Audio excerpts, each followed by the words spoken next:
Hello again, everybody. Welcome once again to Cooperstown, New York, and site of the National Baseball Hall of Fame and Museum. It is hard to believe that it is now December, but we do continue with our online programs from the Baseball Hall of Fame and Museum. We're very glad that you could join us today as we continue our virtual author series. For those of you not familiar with our programs, my name is Bruce Marcus, and I work in the Education Department here at the Hall of Fame. Very glad to have with us today these two gentlemen, Tim Madigan, author of Extra Innings, Fred Clare's Journey to City of Hope and Finding a World Championship Team. And joining us along with Tim is Fred Clare. The book would not have been possible without Fred, of course, and his great story. We welcome both of these gentlemen joining us today. Fred from the state of California, Tim from the state of Texas. Gentlemen, welcome to the program. Thank you for being with us today. Great to be with you. Thank you, Bruce. It's great to be here. Let's begin with Tim, and I just want to give folks a little bit of background on Tim's career. He has been a journalist and an author for a number of years. He has written for such newspapers as the Washington Post, Chicago Tribune, the Fort Worth Star-Telegram, and has also written a rather diverse set of books, as you can see here on the slide, dealt with a variety of topics: handling of grief, the life of Fred Rogers, also the subject of riots. Why the decision, Tim, to venture into a different area? I know it's not strictly a baseball book, but this is a book that certainly connects with baseball in many different ways. Why did you decide to write about this topic at this time? Well, I was actually contacted. I was introduced to Fred through Fred's publisher, Mascot Books, and started to get to know him, started to become familiar with his story, both his cancer story and his baseball story. And it didn't take me long at all before I realized that it was an extraordinary story on both fronts, and that it would make a really good book. And so Fred and I dived into it. He was gracious enough to invite me into his life and into his recollections. And it didn't take long for me for it to occur to me that I'd written another book about another Fred Rogers of Mr. Rogers' Neighborhood, who's just an extraordinary human being. And then again, another Fred comes into my life, an equally extraordinary man.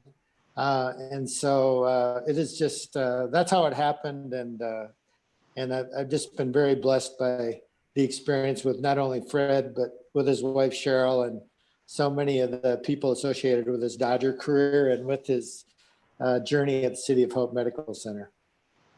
Had you met Fred before starting the book, or was that your first meeting with him?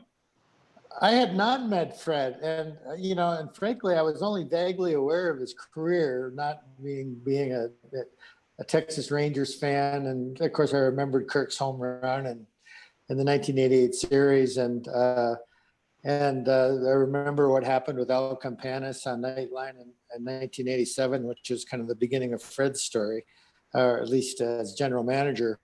But I had not met him, and again, it didn't take long at all to realize that I think that Fred's baseball story is one of the most remarkable in the history of the game. I know I'm biased, but what happened after that spring night in 1987 and culminating in the fall of 1988, I think is just truly a remarkable story. Of course, referencing the time frame that Fred became the general manager, which was unexpected, 1987. We will talk about that. And then a little more than a year later, it does culminate in that rather unlikely world championship, the underdog Dodgers winning it all in 1988. For those not aware about the impetus for the book, at least in part, and that is Fred's battle with cancer. Fred was diagnosed with skin cancer a number of years ago. Fred, tell us about that day when you were told that you had skin cancer. I guess you saw something on your lip. You probably didn't think it was initially anything that was a concern, but then the doctors told you otherwise. What went through your mind that day? Well, Bruce, that's exactly right as far as how it evolved, because I had a little spot on my lip that was barely noticeable, but it didn't seem to go away. And so I went to see my dermatologist, as I did when various spots would come up, having spent a lot of time in the sun. And I had it was diagnosed as a cancer, squamous cell carcinoma, that would require a Mohs procedure. And it seemed as though the Mohs procedure was a very small, innocent procedure, and was described as such by the dermatologist and by the doctor as very minor. This was in 2015. But as it turned out, the Mohs procedure by a very well-known doctor, Mohs doctor, didn't capture the cancer. And now in 2016, about a year and a half later from the original diagnosis, the cancer had moved into and up my jawbone. Mm. And so now we're introduced to City of Hope and sitting there with Dr. Gernon. And on that day in 2016, Dr. Gernon was very candid, very professional, and said, this is a nasty cancer in the worst possible spot. And so it was going to require immediate surgery, and that surgery was performed where they cut my neck to remove the tumor from my jawbone. And then I underwent radiation, 33 chemos sessions, and the cancer was to return in early 2017 to my neck. And it was only the science of medicine, the latest in the science of medicine, immunotherapy, that really has me here today. And the reason that I had gone public with this is so many friends in baseball that I knew had battled skin cancer because, again, of all the time in the sun.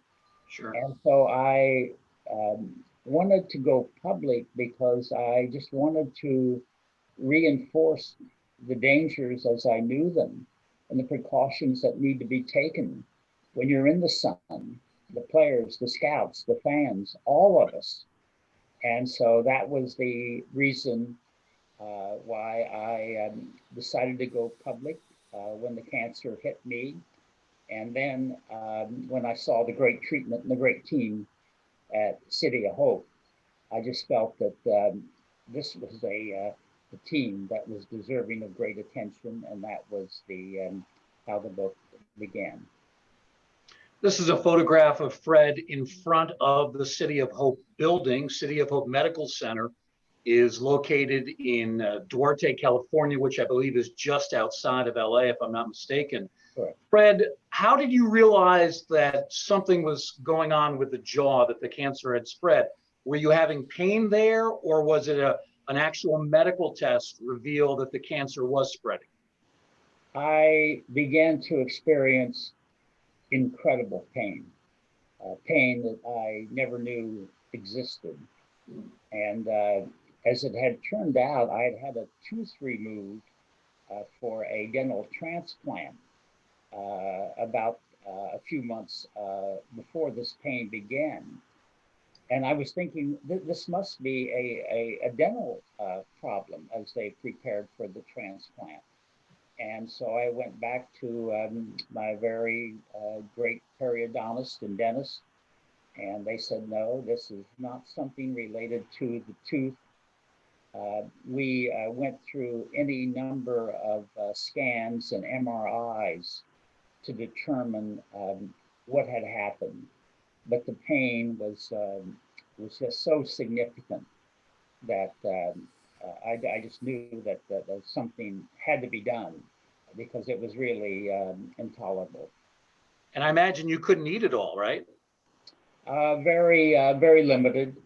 Um, and but I really, like anyone suffering that type of pain, I wanted to find out because, what was happening. Here I was at the age of 80, taking zero medications, running 6 miles 3, 4 times a week, blessed with great health, wonderful health. And all at once, my my world was turned upside down. So when Dr. Vernon gave us the information, I said, let's let's do it. I had no choice because something had to be done to address this. You said the surgery needed to be done right away. How long was the operation? The operation, I think, was 4 or 5 hours. What took place is that when they had told me about the surgery and the diagnosis, they actually gave me two choices, both requiring surgery. And one was a major operation, which they actually were recommending that they take the fibula bone from my left leg and rebuild my jawbone. Um, I can remember saying, strange when you're faced with these circumstances, that, look, I'm 80 years old. I'm more interested in quality of life than length of life, in what they were telling me. And I was really very candidly, I don't say this often, but thinking that if we could get by for a couple of more years with what I was faced with, then I would know I was blessed.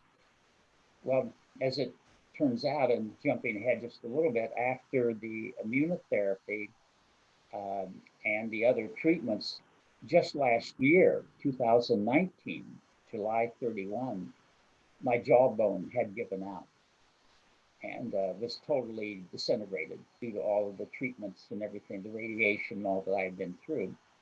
So just last July, the surgery that I really wasn't looking to have, I had no choice now.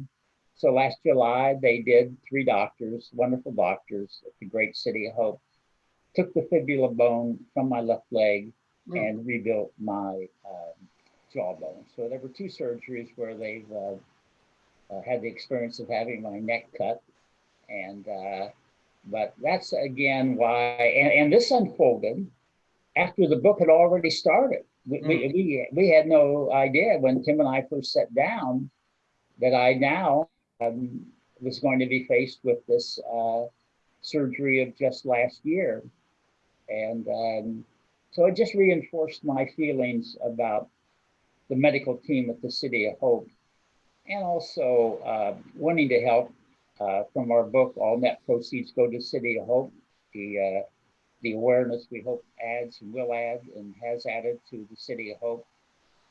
So it's all part of a journey where we feel very blessed to have had an involvement. And Fred, just to be clear, there's been no recurrence of the cancer. They had to reconstruct your jawbone. That's what the last procedure was for. They took my fibula bone, reconstructed my jawbone, and the latest scan a month ago was very good. And this really speaks to, again, the science of medicine, which we hear so much discussed today. Yeah. It was the immunotherapy, and as fate would have it, the immunotherapy and the drugs that were used wouldn't have existed at the time that they first wanted to do the surgery. It's advancing so quickly that immunotherapy, 2 gentlemen who shared the Nobel Peace Prize received acknowledgement just a year or so before my immunotherapy procedures. So these are the things that are happening in medicine, in science, that all of us need to be aware of, and in my case, so appreciative of the great care. Tim, obviously writing a book is a challenge. It can be a chore. It's never easy. But then when you add to that having to write about a difficult subject like cancer, how much more difficult does it make it to write that book? Both not only in terms of the subject matter, but also, we're dealing with medicine. None of us are doctors, or most of us are not doctors or nurses. And there's that urgency to, you want to get the facts right. You want to write things down correctly in a medically correct way. I imagine that this was not easy to work on, this project, given these developments with Fred. Well, you're right. I mean, it wasn't easy. I had faced similar challenges before in my career of having to kind of take on relatively complex subjects and try to translate them accurately for a lay audience, but in such a way that the professionals themselves would think that the material was being treated with the respect it deserved. And when you're dealing with these stories like Fred's was, and Fred would be the first to say that it was the story of he and his wife, not just Fred. And I had an experience myself and my own family with my wife. We had gone through some health issues very similar, so I kind of knew somewhat what the emotions were. I knew what the ups and downs were. I knew what some of the fears were. I could appreciate what it is like for a person like Fred and Cheryl to be sitting in a doctor's office or an oncologist's office for the first time, waiting for whatever news they were about to deliver. So that part of it, and the real privilege in these stories is to have people like Fred and Cheryl trust me with their most private, most painful, most personal feelings, thoughts, memories that I think that really makes the experience come alive for a reader. It makes it, because, so many of us have had them, and makes it extraordinarily relatable to the reader. And I think that since the book's been published, we have heard from a whole bunch of people who have found found something relatable in the book to their own experience and have found hope in the book. Immunotherapy is, as Fred said, is a very new and kind of miraculous and groundbreaking science. And so part of the, all along the way, I wanted to try to explain some of the medical procedures, but explaining immunotherapy was obviously very crucial, because as Fred said, had he been in this predicament 5 years ago, he would not be here today. When the cancer returned in 2017,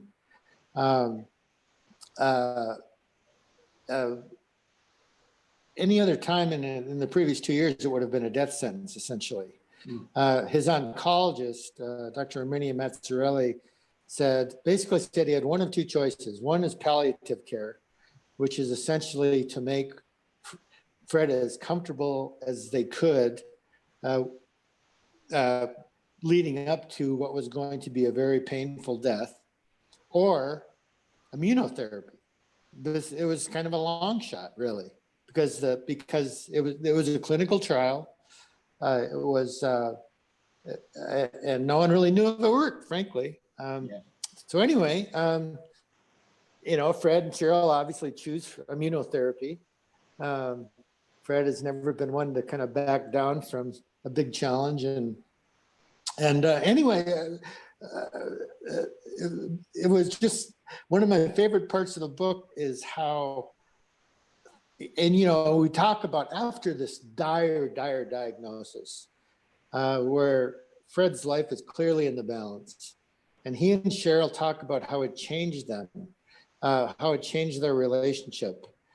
Fred said it no longer was talking about plan 6 months from now or a year from now.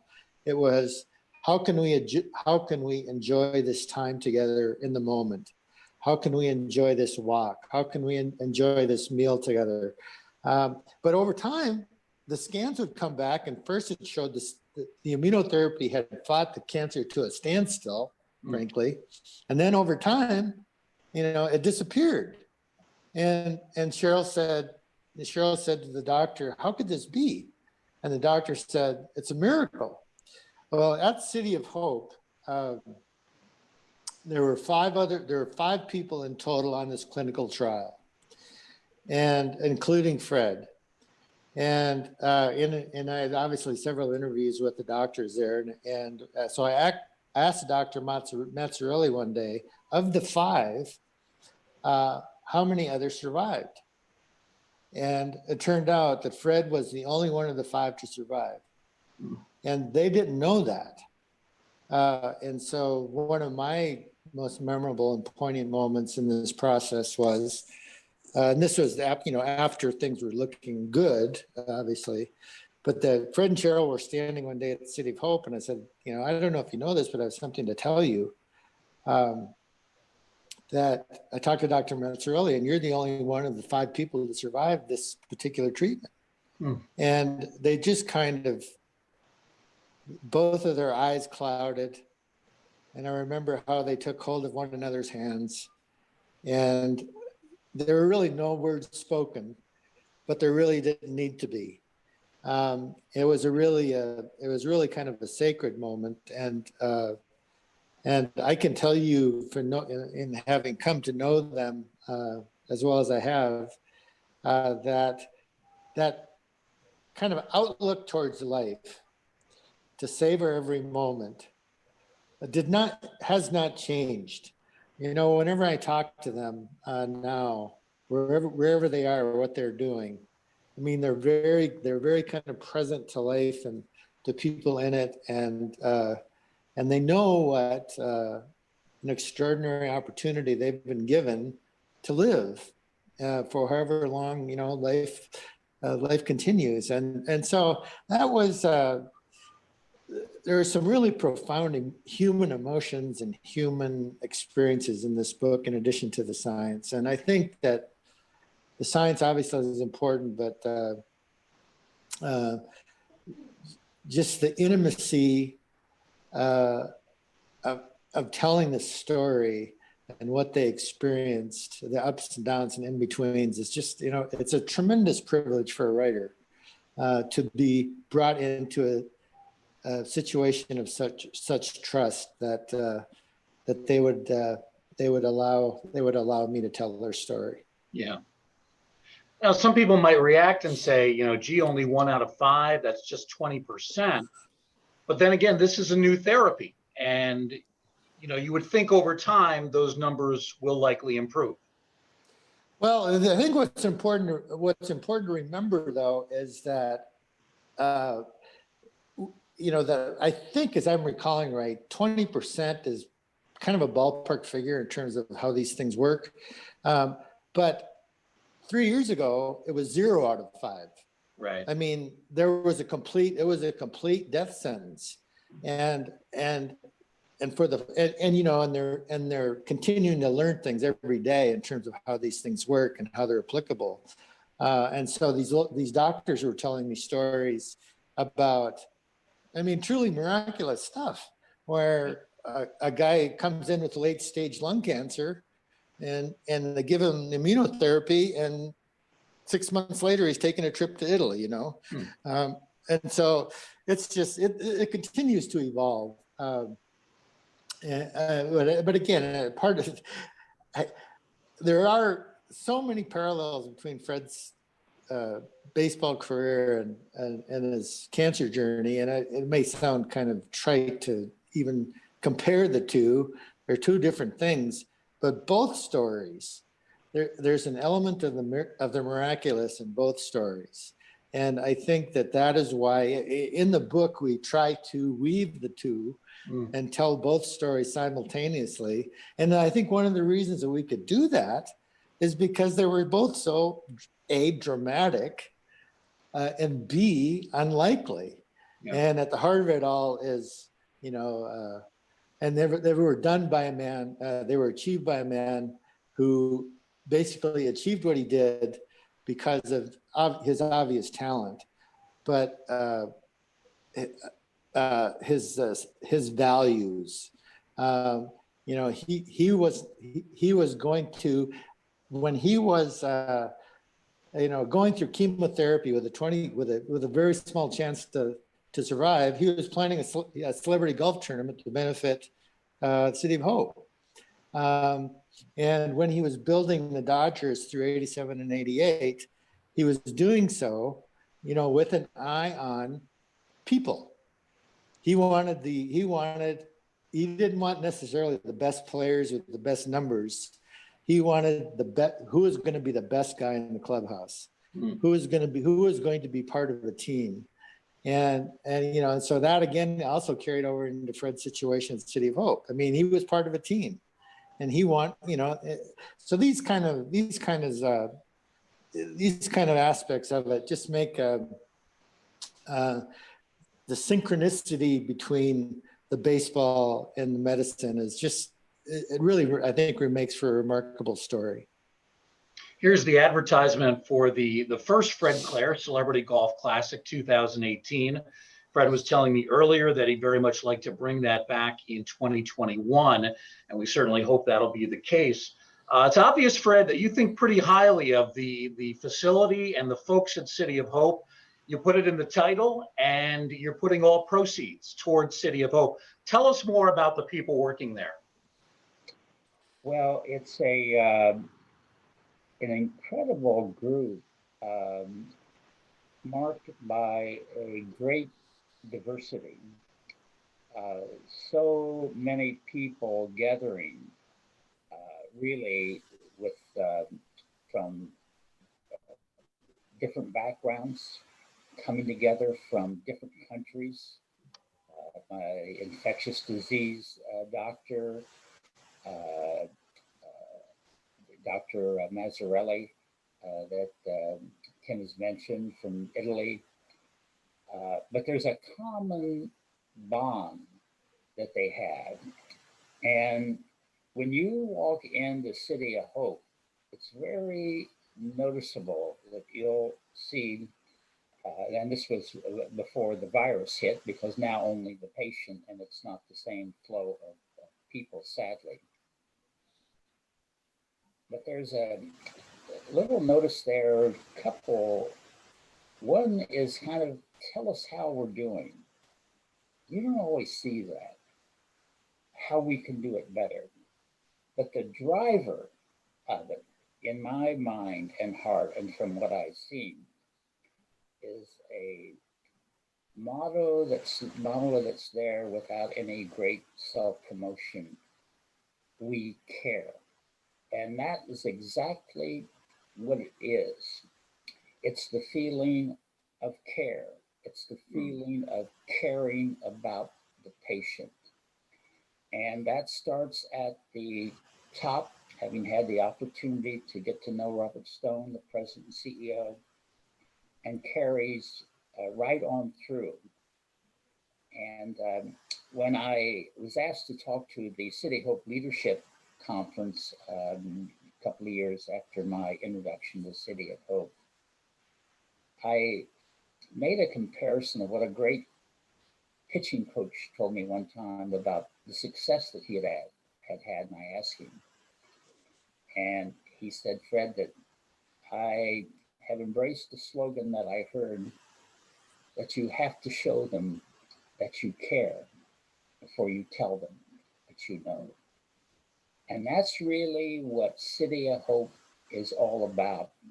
It was their origin of City of Hope. City of Hope was started in the early 1900s to treat a disease, an infectious disease that no one knew how to treat. It started with 2 tents, one for the doctors and nurses, one for the patients, and it was tuberculosis. And they found a way. And that origin of reaching out to help people who really had been discarded because there was no hope became the City of Hope. And it's so powerful. And the wonderful part of the book that Tim has written, I did not want this, as Tim well knows, to be a Fred book. The book had a purpose. The book had a purpose to shine a light on the City of Hope and the stories of other patients, including my dear friend, well known in the baseball world, Kevin Towers, who lost his life to cancer, including a high school baseball coach and a high school baseball player. And also the importance, as Tim has mentioned, and as I saw on a daily basis, the importance of caregivers. So there was all of this emotion on my part, all of what I saw and later described as the greatest team I've ever been a part of. And yet, when I would walk into the Biller Center where guests and visitors come and ask for a book that told the story of the City of Hope, I didn't see the book there. And that's what I perceived and wanted this book to be, a book to shine a light on the City of Hope. And we were so fortunate. We were so fortunate to have Tim, through Mascot, be assigned to be the author. And as fate would have it, another person had the assignment, and that person had something come up on a different project and wasn't going to be able to do this book. And so we had Tim, the publisher. Naren said, Fred, the person I mentioned isn't available, but we else that I think will be very good.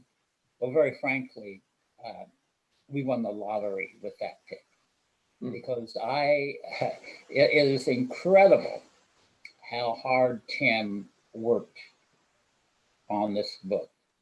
He would send me the tapes of people that he spoke to. And I'll give a classic example.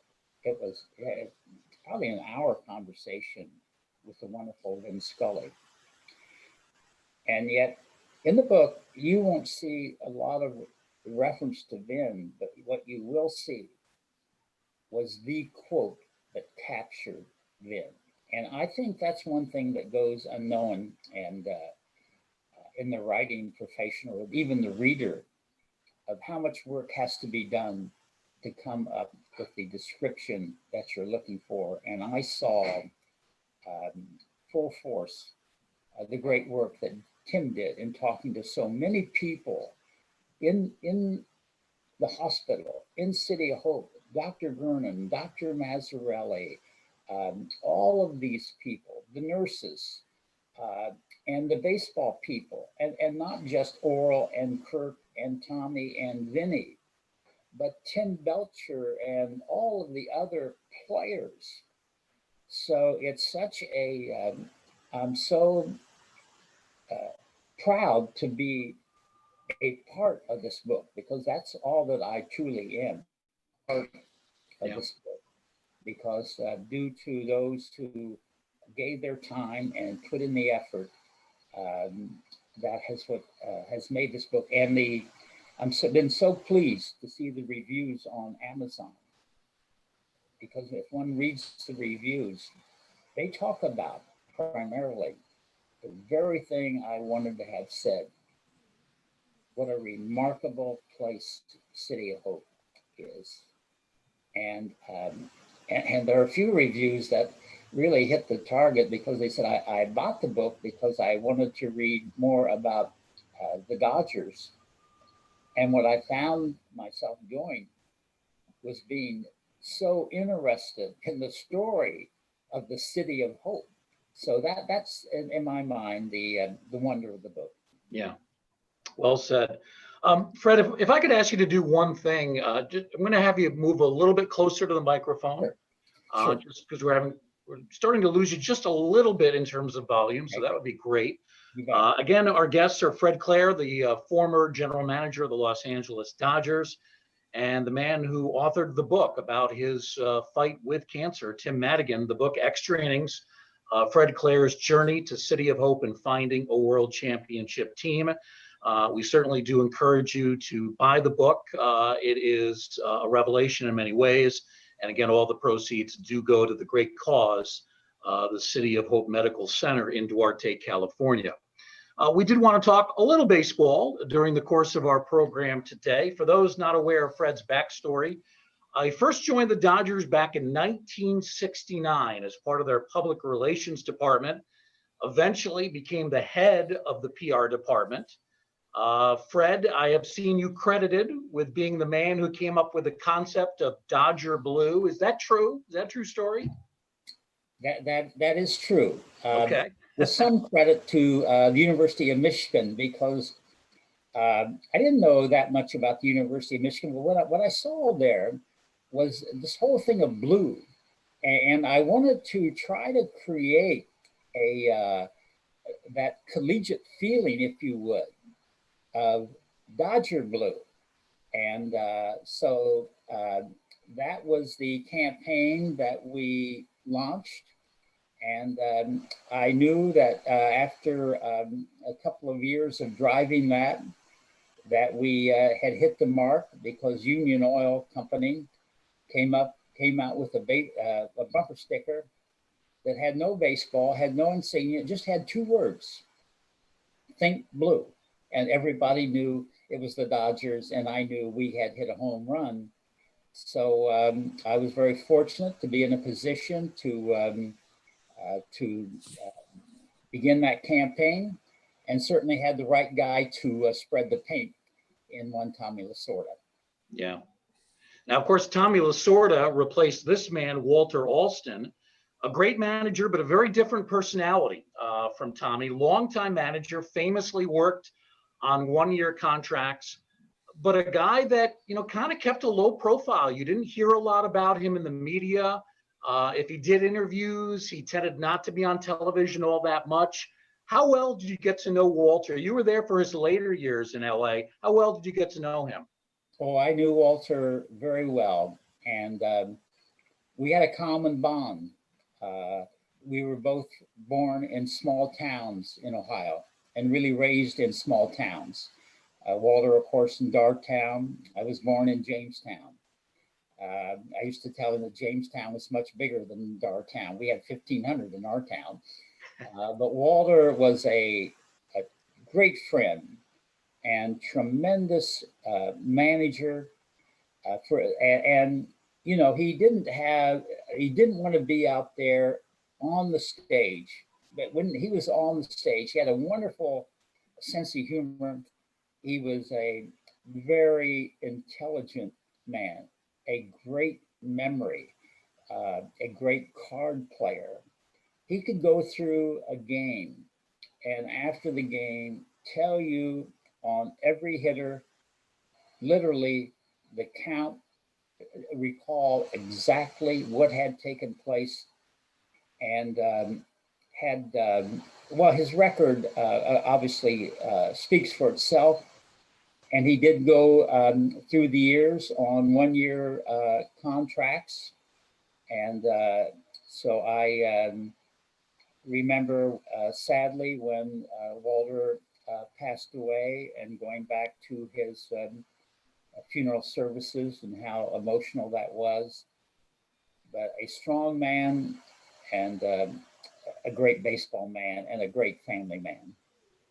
Was he an old school disciplinarian, or was he a little more approachable for the players? Walter was tough. He was a tough guy. He was great with the players because Walter would always support his players. I remember one year when the Hall of Famer Don Sutton was struggling, and the press would come to Walter and say, "How long are you going to stay with him?" And they were on him, And Walter said, "Look, he started today, He's going to start in 4 more days, and he's going to start in 4 more days, and he's going to start in 4 more days, and he's going to continue to start as long as I'm the manager of this team. But Walter's toughness, you did not want to mess with Walter. There's a story in about the team in Pittsburgh on the bus. There were complaints about the air conditioning or something else, and this rumbling through the bus. Walter told the bus driver to stop. He said, hey, guys, I'm going to go outside this bus, and any of you who have complaints about this bus, you step outside and see me. No one stepped outside. But the story that I seldom tell, I'll never forget this. One of our players came out to the dugout in the lineup card, and it was a left-handed pitcher. This fellow was a big right-handed hitter. He's actually a good friend, and his name wasn't on the card. So the guy took the lineup card and tore it up.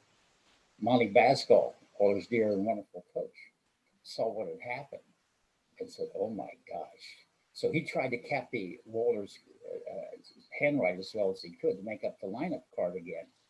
But so Walter comes out and looks at the lineup card, takes a double look and says, hey, Monty, where's my card? And he said, Skip, that's the card. That's the lineup card. He said, I know that's a lineup card. Where's my card? And so he had to tell Walter what had happened. The player had gone back to the clubhouse. Walter turned around and headed to the clubhouse. And I thought, I better follow him. This is not going to be a pretty scene. And Walter, no one around. Walter never, ever in his life mentioned this publicly. But he went up to this big hitter, big, strong right-hand hitter. He said, if you ever touch my lineup card again, it'll be the last lineup card you ever touch. That was the quiet man. Yeah. Who spoke volumes. Wow. Interestingly, he is replaced by another Hall of Fame manager, but with a much different personality and style, Tommy Lasorda. And, that had to be a little bit of an adjustment for people covering the team. But such a colorful personality, great manager, won 2 world championships with the Dodgers. When I think of him as a manager, the first word that comes to my mind, motivator, such a great motivator of players. Tommy was a great motivator. And, in many ways, his history was very much like Walter's. Walter, in his playing career, had only 1 major league at bat. Tommy got to the big leagues with the Dodgers, but had a very limited major league career, great minor league career. But both of them had served in the Dodger organization as minor league managers. They understood the system. They knew all of the people in the organization. And so their styles were different. And I can well remember when the transition was made, Tommy taking over for Walt.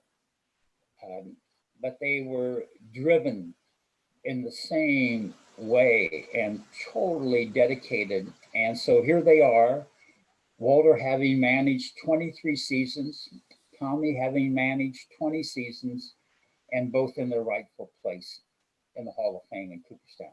Yeah.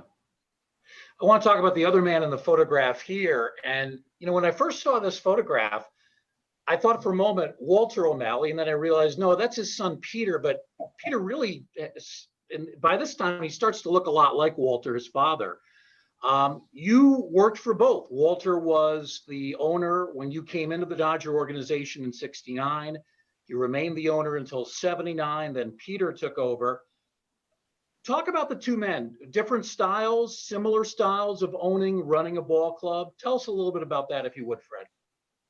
Kind of interesting because it goes off the comparison of Tommy and Walt, Peter and his dad. Very much alike in so many ways, but very different in their personalities. Walter was outgoing. I mean, he could charm the world. Not that Peter didn't have charm, but they were different in their personalities.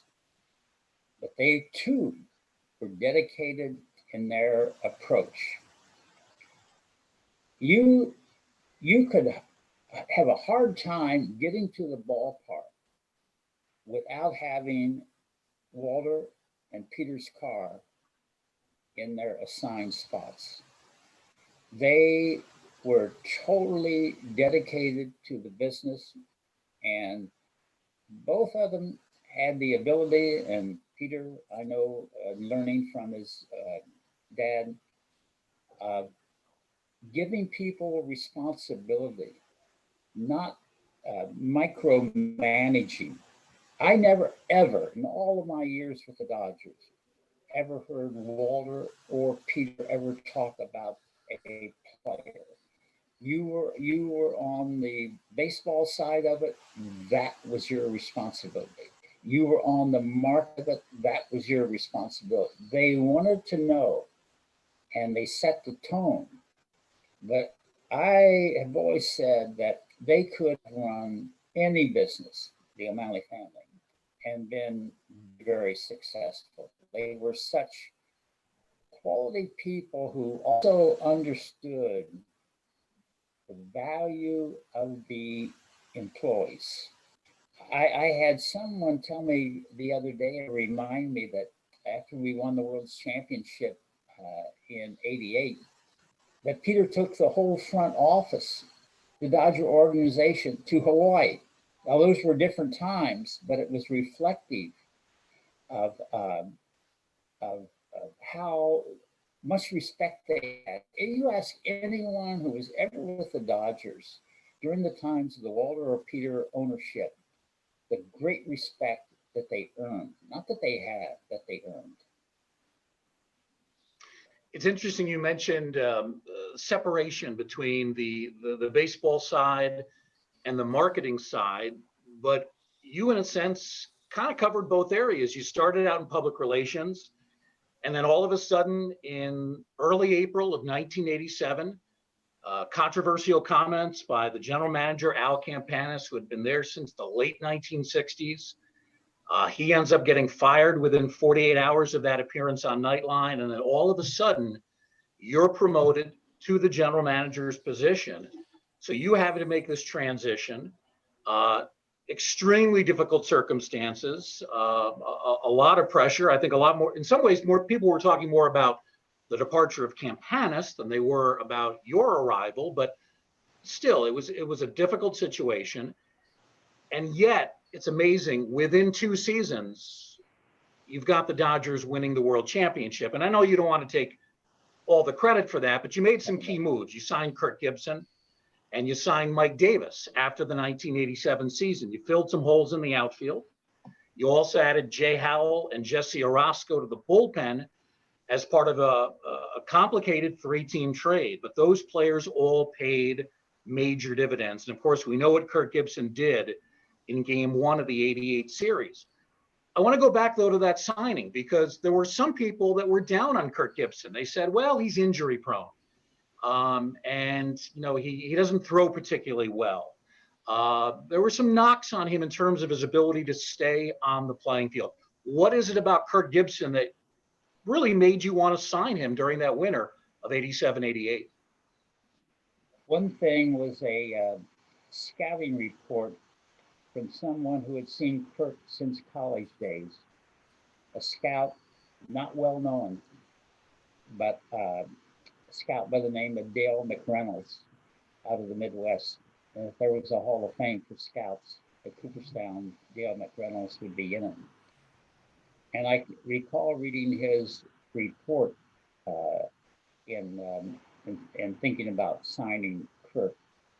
And it was so glowing, and Dale was a very conservative scout.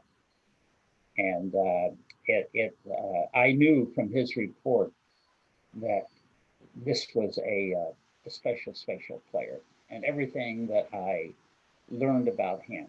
And another scout, of course, who played such a direct role, in Kirk's dramatic home run in the first game of the 1988 World Series, Mel Didier. And it's interesting because Mel was a professional scout. Dale's emphasis was on scouting amateurs, although I would do some time to time on the pro side. But it was the thing, and when you talk about the credit, and I can remember as we got into the World Series, the postseason, thinking about an opportunity that may be there for me, an opportunity to thank the people that made this happen, the scouts, the player development department, clearly Tommy and his staff. The combination of what it takes to win is a combination of people coming together and understanding the philosophy and understanding what the goal is. But I'm sure it sounds almost trite, but being there and as a team, and so to be there and receive the trophy with Tommy on behalf of all of these wonderful people that not only related to 1988, related to any team that wins the ultimate championship in their sport. And those are the people who are the dear friends who made it possible. Every baseball fan can tell you where they were for these great moments if they happen to be watching them. Tim, where were you? What do you remember about seeing that? When I saw it, I couldn't believe it. I mean, I thought this was like a fairy tale to see a guy who could barely walk hit a game-winning home run. But where were you when this happened? What was your reaction to it, Tim? Well, I was in Texas watching it on television, like most people were, and it was like, no, I mean, this can't be, because the camera kept scanning the dugout looking for Gibson because the team was down in late innings, and I think Vin said something to the effect, well, it looks like he's not going to happen tonight. And all of a sudden he shows up, and to see him hobble up to the, one of the Dodgers I interviewed said even the team was shocked because I think it was Jay Howell who told me that this is like Field of Dreams stuff. I mean, this just doesn't happen. And you had two of the greatest voices in baseball history calling that moment. You had Vin Scully on TV, and you had Jack Buck on the radio, and for some reason it was in research for the book. I obviously went back to listen to both, and for some reason it was Jack Buck's call that I remember most. I can't believe what I just saw, or something to that effect. But it was like, and as we say in the book, it was only one loss, but it was such a devastating loss that the A's were never the same the rest of that series. Yeah. I think McGuire and Canseco went 2 for 40 or 50 or whatever it was, and Sandy Alderson told me that they were really happy that Orel wasn't going to be starting game 1, so they figured they really had an edge.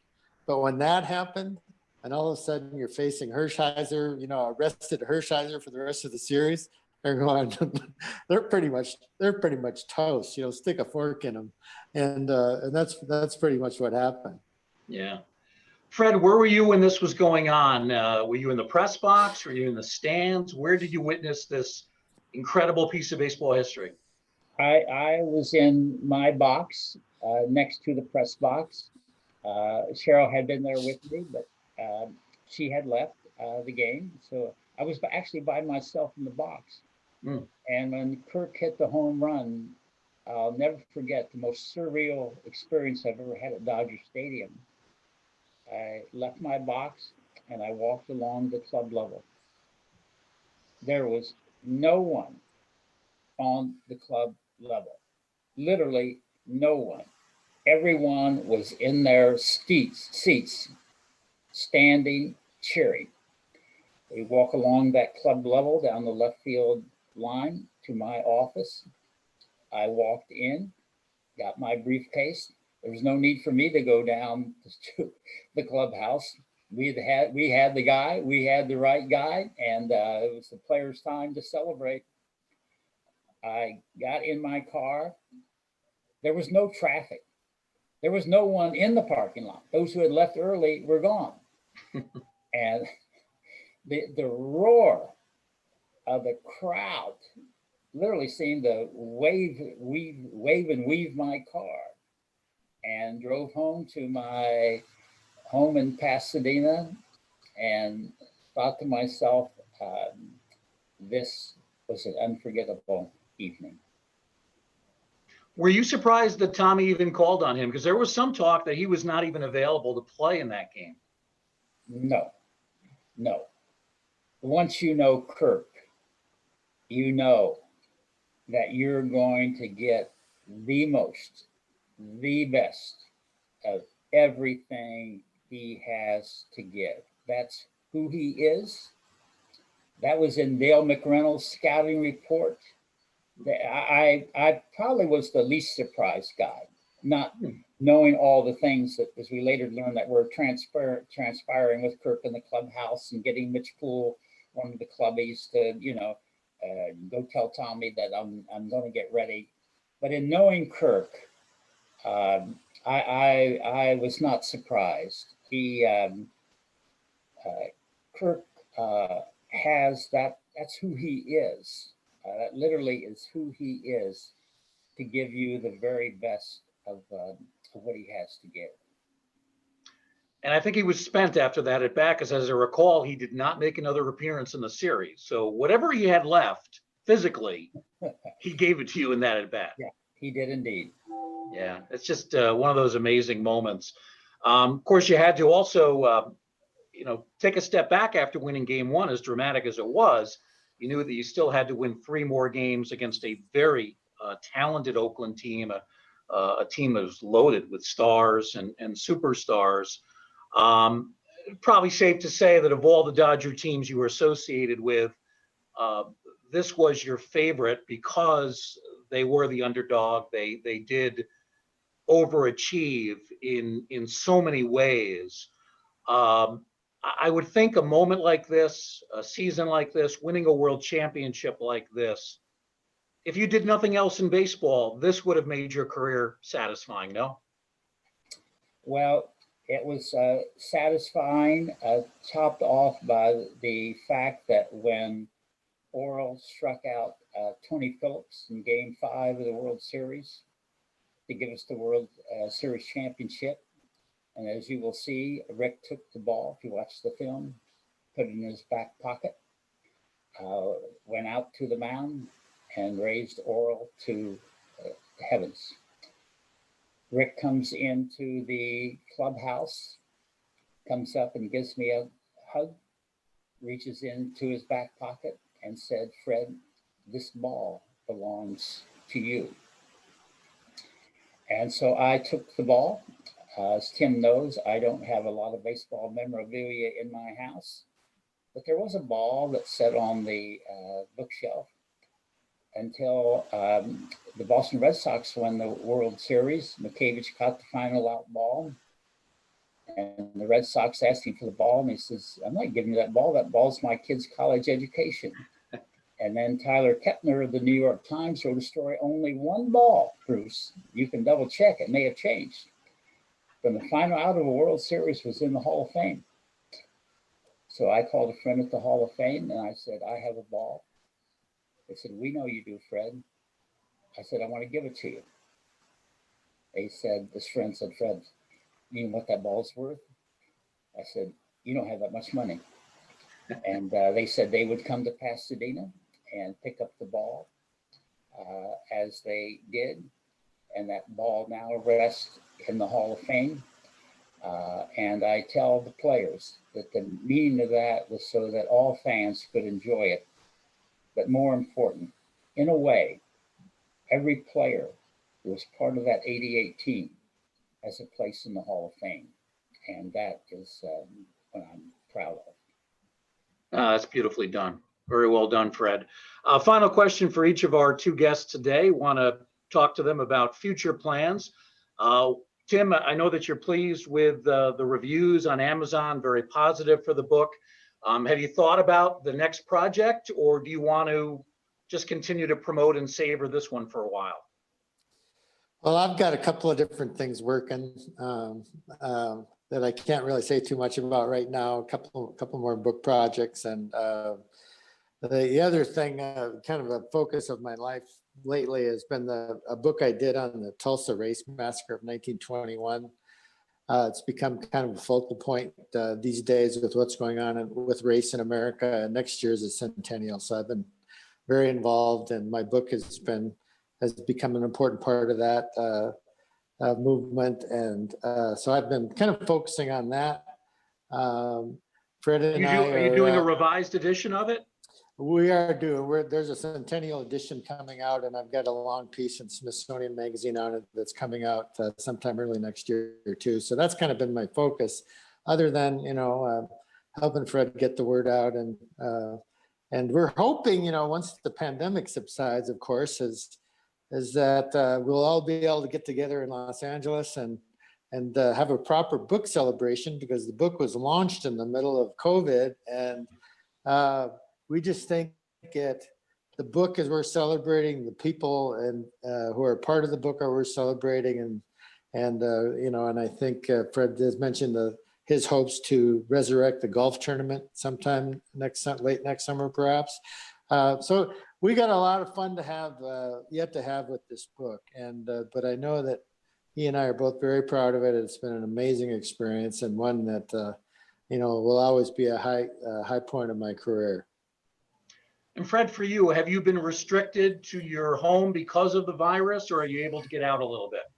No, we are very safe in what we do, but we get out and we walk, and so we do our best to enjoy life and stay safe while we enjoy life. So we feel very, very blessed with the journey that we've had, and to be able to enjoy the days of today as best as we can. But that really means staying as safe as we can, because having undergone all of the ordeals of cancer, you certainly do not want to put that to the test. And so enjoying life and staying safe are the objectives. Well, hopefully we'll have a vaccine shortly, and hopefully the both of you can include Cooperstown on a 2021 itinerary. That's what we'd like to see happen. We would look forward to that for sure.